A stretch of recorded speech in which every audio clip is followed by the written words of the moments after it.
तो कोरोना फिर से एक्टिव हो गया और अब कई लोगों के मन में ये सवाल भी आ रहा है कि आखिर इस बार वायरस अचानक एक्टिव कैसे हो गया। अभी तक तो सब ठीक था, कोरोना वायरस के केस काफी कम हो गए थे, तो फिर अचानक कोरोना के मरीजों की संख्या में उछाल की वजह क्या है?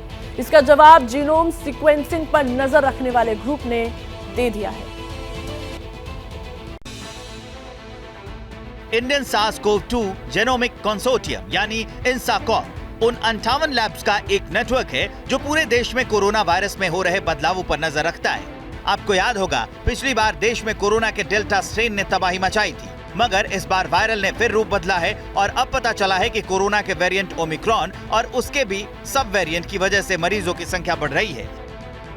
INSACOG ने अपने बुलेटिन में बताया है कि मार्च के तीसरे हफ्ते तक जो सैंपल लिए गए उसमें ओमिक्रॉन का XBB वेरिएंट सबसे ज्यादा पाया गया। ये पता चला है कि भारत के कोरोना मामलों में 38% केस नए वेरिएंट XBB.1.16 के मिल रहे हैं। बुलेटिन में कहा गया है कि ओमिक्रॉन और उसके सब वेरिएंट का प्रसार भारत में जारी है और पिछले कुछ दिनों में इन्फेक्शन रेट में बढ़ोतरी देखी गई है।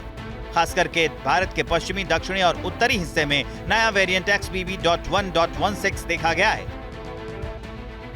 असल में दुनिया भर में पिछले 28 दिनों में कोरोना के 37 लाख केस मिले हैं, जबकि 26,000 लोगों की मौत हुई है। एक्सपर्ट्स का मानना है कि इस बार कोरोना का ओमिक्रॉन वेरिएंट अपना असर दिखा रहा है। हालांकि इसमें भी ओमिक्रॉन का सब वेरिएंट XBB.1.16 ज्यादा फैल रहा है। One of the big uncertainties we face going forward is the virus itself. It hasn't settled into a predictable pattern. It continues to evolve. Omicron is the variant of concern that remains dominant worldwide, and there still are more than 600 sublineages of Omicron that are in circulation. Several of these, there is no one dominant variant in every country.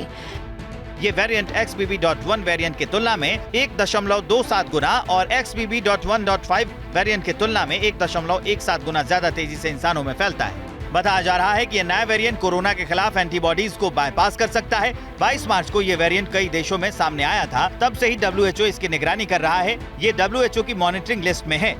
This is the XBB.1.16. It's actually very similar in profile to XBB.1.5.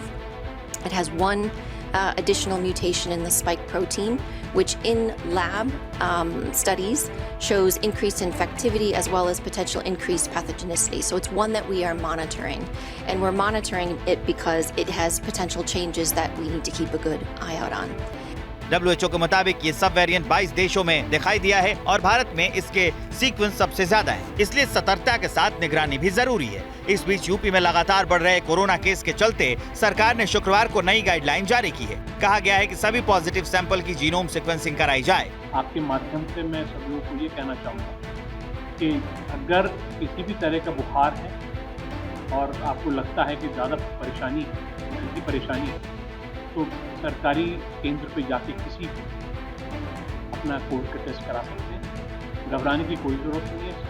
UP सरकार के आदेश में कहा गया है कि जिन्हें सर्दी, जुकाम, बुखार व सांस लेने में दिक्कत है और ऐसे लोग जो सरकारी और प्राइवेट अस्पतालों की OPD में आ रहे हैं, उनकी 24 घंटे में कोरोना जांच। जैसे ही घड़ी का काटा दोपहर 2:30 पे आए, बबीता जी का दिल सास बहू साजिश के लिए मचल जाए।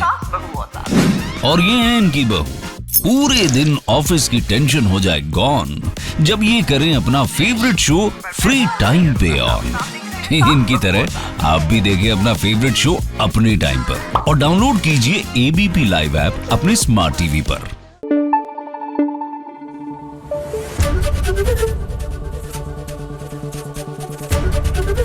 ABP न्यूज आपको रखे आगे।